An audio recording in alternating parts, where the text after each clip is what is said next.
Welcome to the channel. If this is your first time stopping by, my name is Alex and I am the N-Scale reviewer here on YouTube. Primarily, I do reviews on locomotives, rolling stock, and I'm starting to do some of the other stuff as my hobby progresses. And as of recently, I've really shifted my hobby into the higher end locomotives and rolling stock. That's just kind of what happens as you progress in your hobby. And so, to not forget the guys that are just starting in the hobby, I'm putting together this video series that has all the information you're going to need to get into the hobby again and make good purchase decisions.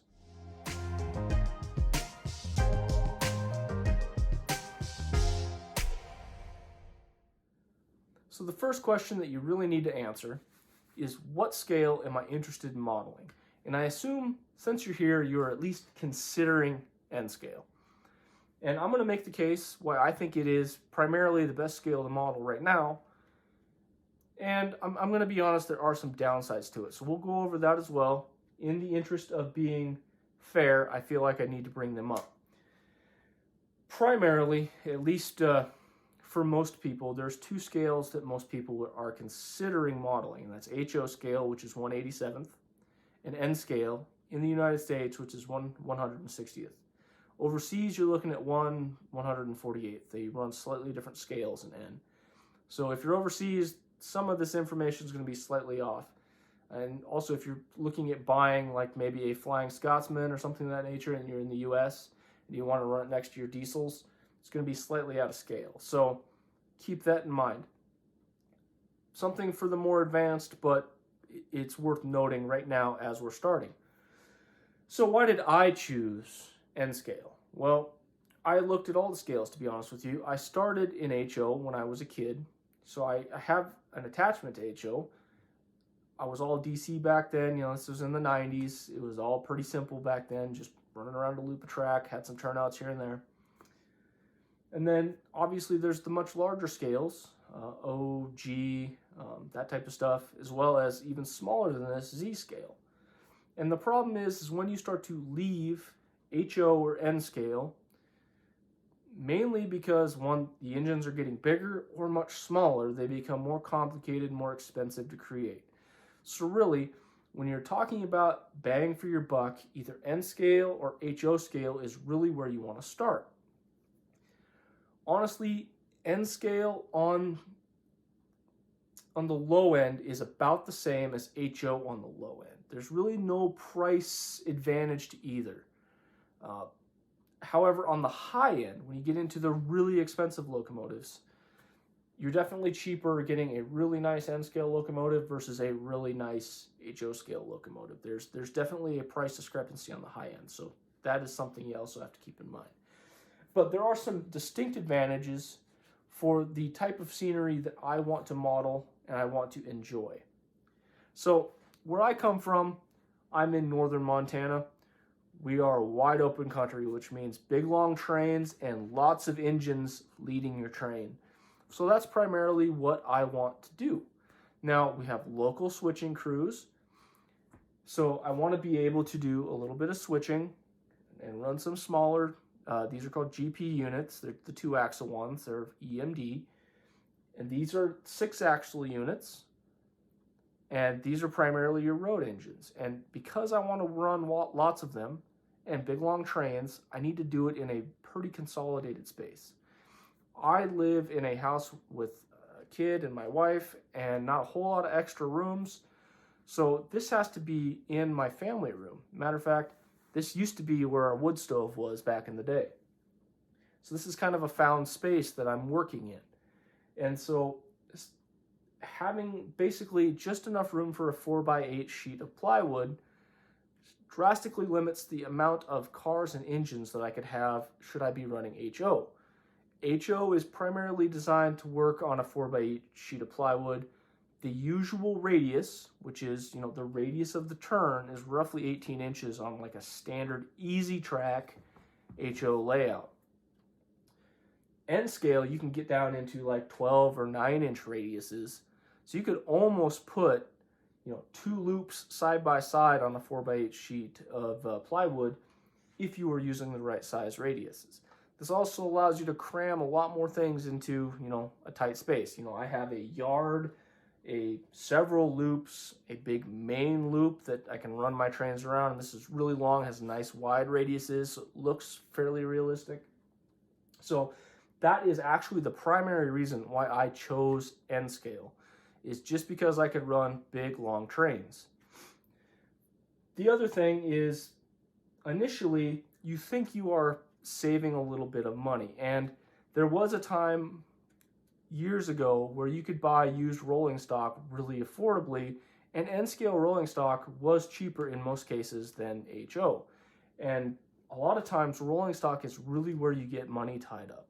So at one point it was definitely a money consideration, and to some extent, especially if you're looking at running higher end locomotives, you can save some money by sticking with N-scale. The other thing that you can consider with N-scale is, because you're running a smaller layout and smaller trains, the amount of power that you need to run those is drastically lower than, say, HO or the bigger scales. The more power you need, the more you have to spend on your DCC controller or your DC transformer to make sure all of those are running properly.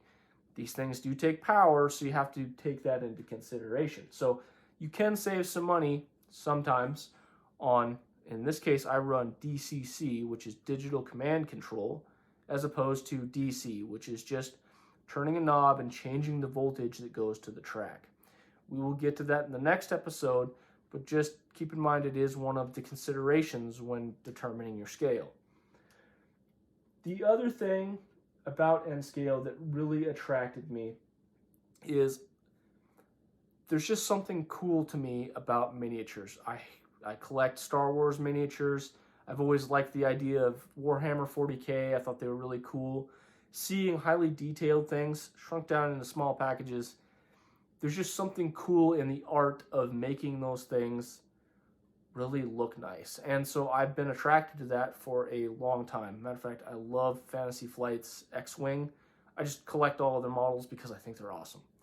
But same thing goes for these. When you see a really highly detailed N-scale model, there's just something cooler about it to me than, say, an HO model. Not that they're not great, but seeing a really highly detailed N-scale model really shows that they have all their molding put together properly, all their processes are really put together well, and it's just so much fun. I love it for that.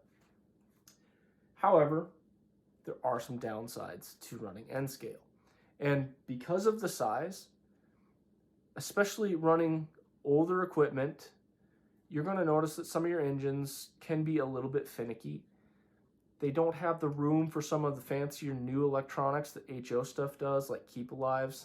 There are some newer models of these that have some of those capabilities, but for the most part, you're basically, the better your decoder or your DC board and pickups, the better your engine's going to run. And so you can run into some finickiness with N-scale engines that way.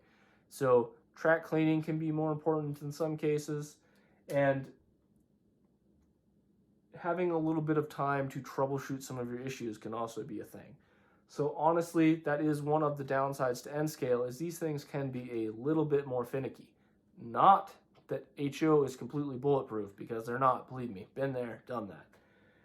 The other downside is you are working with small things, and detailing, weathering, painting, even doing like some of your layout work, if you're considering doing that, ballasting is harder to do. It's just, you're working with smaller components. I have a bit of the shakes anyway, so dealing with some of that can be difficult. Now, there are techniques that you can learn, but it's just something to be noted. The smaller something is, the harder it is to work with. So that is something to keep in mind. But don't let any of that turn you away from N-scale. Honestly, in the last couple years, we have come a long way. Since 2020 and the shortages, manufacturers are starting to get a lot of things back in stock. There's better availability on rolling stock. Engines, for the most part, are becoming drastically more reliable than they were years ago. DCC is now kind of the standard, and you can get excellent sound-equipped locomotives like you see here that have immaculate detail honestly for pretty darn good prices. And there are brands like Atlas that are re-releasing all of their old locomotives with the possibility of putting DCC and sound in them. Some of them you can even purchase that way, and they're being really aggressive with the pricing. So moving forward, there are so many great locomotives and rolling stock that are about to be released for N scale. It is about to become the golden age, in my opinion, for N scale engines and rolling stock. Not only that, we are seeing some of the best steam engines starting to come to market. Broadway makes heavy and light Mikados that are excellent, as well as the heavy and light Pacifics. All of them come with sound, and they really do sound good, and they're very reliable. Bachmann, as I am starting to get into, makes some great steam locomotives that are DCC sound ready from the factory, and they're actually pretty affordably priced as well. We have 3 manufacturers now that are releasing the big boy in N scale, and all of them are very nice looking. One of them has steam. All of them have the capability of running sound. The Challengers are going to be available pretty soon. And I can only imagine that there are a bunch more steam engines coming to market. Also, historically, road engines were kind of the norm. Lots of GP and smaller, I'm trying to think of it, U-boats, that type of thing, GEs, they're coming to market. We're starting to see older Alcos like these right here come into market. N scale is really spreading out, and we're getting a whole bunch of new and re-released locomotives. So there's a breadth of available options for anybody who is looking at entering the hobby. Not to mention, because these new locomotives are so good, some people are replacing some of their older locomotives.